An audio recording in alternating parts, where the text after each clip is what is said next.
Kisah mengenai Laksamana Cheng Ho selalu memicu perdebatan dan kontroversi, terutama terkait agama yang dianut oleh tokoh tersebut. Secara simbolis, Indonesia telah lama mempercayai bahwa Cheng Ho adalah seorang Muslim, bahkan dianggap sebagai salah satu orang yang berpengaruh terhadap perkembangan Islam di Nusantara. Namun, di Cina, negara asal Cheng Ho, pertanyaan mengenai agama yang dianutnya masih terus dipertanyakan oleh para sejarawan hingga saat ini. Perdebatan ini semakin kompleks, dengan adanya temuan dan bukti baru yang menunjukkan bahwa Cheng Ho lebih cenderung sebagai seorang penganut Buddha, bukan Muslim. Apakah masyarakat Indonesia telah dibohongi dengan berita yang beredar mengenai agama Cheng Ho? Pertanyaan ini semakin mengemuka dalam konteks perdebatan yang semakin memanas. Karena terdapat fakta bahwa dalam naskah-naskah kuno, tidak terdapat catatan yang gamblang mengenai keagamaan Cheng Ho. Maka dari itu, masyarakat Indonesia perlu kritis dalam menanggapi berita dan informasi yang beredar. Apakah klaim Cheng Ho sebagai seorang Muslim adalah hasil dari manipulasi sejarah, atau mungkin disebabkan oleh kurangnya pemahaman terhadap konteks dan kompleksitas kehidupan Cheng Ho di masa lalu? Agama Cheng Ho seakan menjadi seperti bunglon, yang agamanya dapat berubah-ubah sesuai dengan narasi yang dipilih.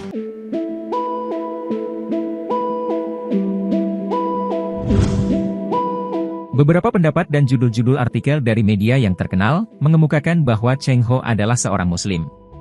Bahkan bagi sebagian masyarakat Indonesia, Cheng Ho bukan hanya dikenal sebagai seorang Muslim, dia adalah penyebar agama Islam, dan bahkan seorang haji. Pemikiran ini hadir dari catatan Xingcha Shenglan, yang artinya menjelajahi pemandangan indah menggunakan rakit sakti, Yingya Shenglan, yang artinya mengarungi pemandangan indah di seberang samudra, dan Xiang Fen Kuosi, yang artinya kronik negeri asing di Samudra Barat. Ini adalah catatan yang disusun oleh Fei Xin, Ma Huan, dan Gong Shen. Mereka bertiga adalah orang yang beberapa kali ikut dalam pelayaran Cheng Ho. Salah satu argumen yang mendukung pandangan bahwa Cheng Ho adalah seorang Muslim, adalah epitaf almarhum Magong, atau Gumagong Musining, ayah Cheng Ho, yang ditulis oleh Li Zigang pada tahun 1405. Epitaf ini menyebutkan bahwa Magong adalah seorang Muslim yang telah melaksanakan ibadah haji. Faktanya, Magong memperoleh gelar haji sebagai penghormatan atas perjalanannya ke Tanah Suci Mekah. Kehadiran epitaf ini menjadi bukti langsung tentang keterlibatan keluarga Cheng Ho dalam Islam. Epitaf ini memberikan dasar yang kuat untuk mengasumsikan bahwa Cheng Ho pastilah juga seorang Muslim. Dalam budaya Tionghoa pada masa itu, memiliki hubungan keluarga dengan seorang Muslim, dan melakukan ibadah haji, dianggap sebagai tanda pengabdian terhadap agama Islam. Oleh karena itu, banyak sejarawan dan ahli berpendapat, bahwa Cheng Ho sebagai putra Magong, kemungkinan besar mengikuti agama yang sama. Inilah sebenarnya alasan, kenapa Cheng Ho dianggap seorang Muslim, karena leluhurnya adalah seorang Muslim yang telah melaksanakan ibadah ke Tanah Suci Mekah. Selain epitaf Magong, argumen lain yang mendukung pandangan Cheng Ho sebagai seorang Muslim, adalah sejarah leluhur Cheng Ho yang telah melakukan ibadah haji.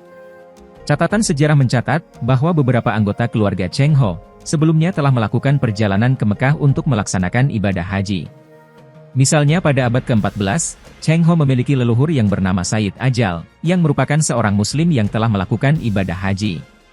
Dalam konteks ini, Cheng Ho, sebagai keturunan langsung dari leluhur yang telah melaksanakan ibadah haji, mungkin saja memiliki warisan keislaman yang kuat.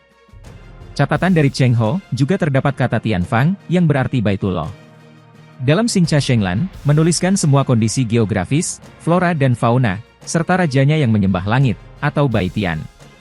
Xingcha Shenglan bahkan menyatakan, adanya masjid tua, yang di tengahnya terdapat selapis batu hitam, yang konon katanya batu hitam tersebut berasal dari langit. Diperkuat dengan Yingya Shenglan, dikatakan bahwa perlu berlayar 3 bulan ke arah barat daya dari Guli Kalikut India, baru bisa tiba di Sida atau Jeddah, lalu butuh sebulan lagi melaut agar mencapai Moga atau Makkah. Kemudian, berjalan sekitar setengah hari buat menggapai Tiantang Libaisi, atau Masjid Baitullah, yang berjuluk Kayabai, atau Ka'bah. Pendapat yang menyatakan Cheng Ho sebagai seorang Muslim, juga didukung oleh pembangunan Masjid Cheng Ho di berbagai daerah, terutama di Indonesia. Pembangunan Masjid Cheng Ho ini dianggap sebagai penghormatan, dan bukti pengaruh Islam yang dibawa oleh Cheng Ho ke wilayah Nusantara. Sebagai contoh, terdapat Masjid Cheng Ho di Semarang, Jawa Tengah, yang dianggap sebagai salah satu peninggalan Cheng Ho dan menjadi tempat ibadah bagi umat Muslim setempat. Kehadiran Masjid Cheng Ho ini, menunjukkan dukungan komunitas Muslim terhadap klaim, bahwa Cheng Ho adalah seorang Muslim. Pembangunan masjid sebagai tempat ibadah utama dalam agama Islam, menunjukkan keyakinan yang kuat terhadap keislaman Cheng Ho. Namun, meskipun terdapat argumen yang menyatakan bahwa Cheng Ho adalah seorang muslim berdasarkan epitaf Magong, sejarah leluhur Cheng Ho yang melakukan ibadah haji, dan pembangunan Masjid Cheng Ho, masih ada perdebatan di kalangan sejarawan. Penemuan dan interpretasi baru dapat mengubah pemahaman kita tentang agama yang dianut oleh Cheng Ho. Beberapa pendapat dan temuan baru menguatkan pandangan bahwa Cheng Ho adalah seorang penganut agama Buddha. Meskipun belum ada catatan yang secara jelas menyebutkan agama yang dianut oleh Sang Laksamana, bukti-bukti yang mendukung Cheng Ho sebagai seorang Buddhis terus bermunculan. Jika hanya berasumsi bahwa peninggalan masjid adalah bukti Islamnya Cheng Ho, maka peninggalan Cheng Ho berupa kelenteng Sempo Okong di Semarang akan membuat ambigunya asumsi ini. Pada tanggal 19 Maret 2015, sebuah teks Buddhis yang diyakini ditulis oleh Cheng Ho, berhasil dibeli oleh seorang kolektor barang antik bernama Liu Yiqian dalam sebuah lelang di Balai Sotheby's, New York. Pembelian ini memberikan perspektif baru dan tambahan literatur dalam memahami agama yang dianut oleh Cheng Ho.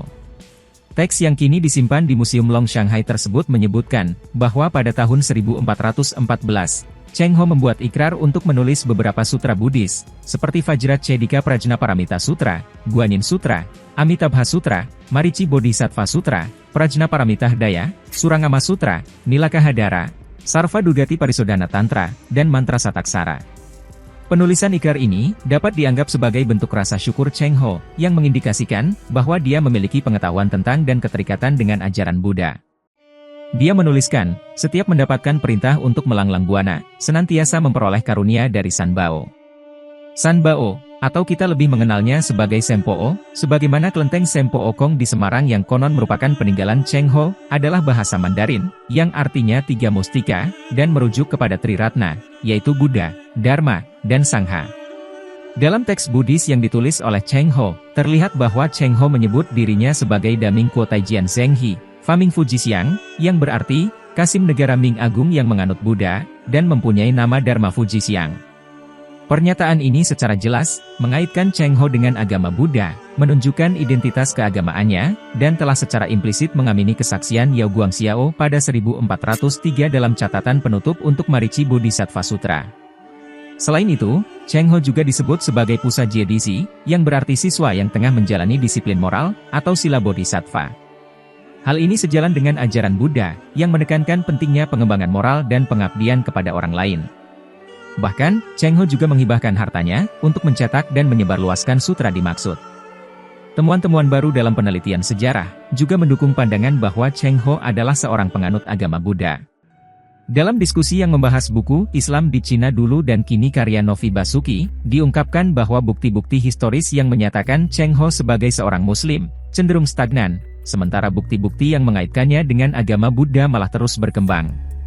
Hal ini menunjukkan bahwa interpretasi sejarah mengenai Cheng Ho perlu terus dibuka dan diperbarui dengan temuan-temuan baru. Sekarang, kita akan masuk pada pembahasan larangan penggunaan atribut Islam oleh dinasti Ming, kemungkinan perubahan keyakinan Cheng Ho karena lingkungan kerajaan, dan potensi adopsi Islam Konghucu. Mungkin memang benar, Cheng Ho lahir sebagai seorang Muslim, tetapi yang selalu dilupakan, bahwa Cheng Ho adalah seorang abdi dalam dari dinasti Ming, semenjak dia berusia 10 tahun, alias belum akil balik. Dan inilah yang menjadi latar belakang, kenapa dalam setiap naskah kuno, tidak menyebutkan dengan gamblang keagamaan Cheng Ho, karena ada kemungkinan untuk berubah keyakinan. Dinasti Ming, yang berkuasa di Tiongkok pada abad ke-14 hingga ke-17 di bawah kepemimpinan Kaisar Hongwu, memiliki pandangan yang tidak menyambut agama Islam. Pada tahun 1386, Kaisar Hongwu mengeluarkan sebuah dekrit yang melarang kaum muslim menggunakan atribut yang berhubungan dengan Islam, termasuk penggunaan nama dan jenggot.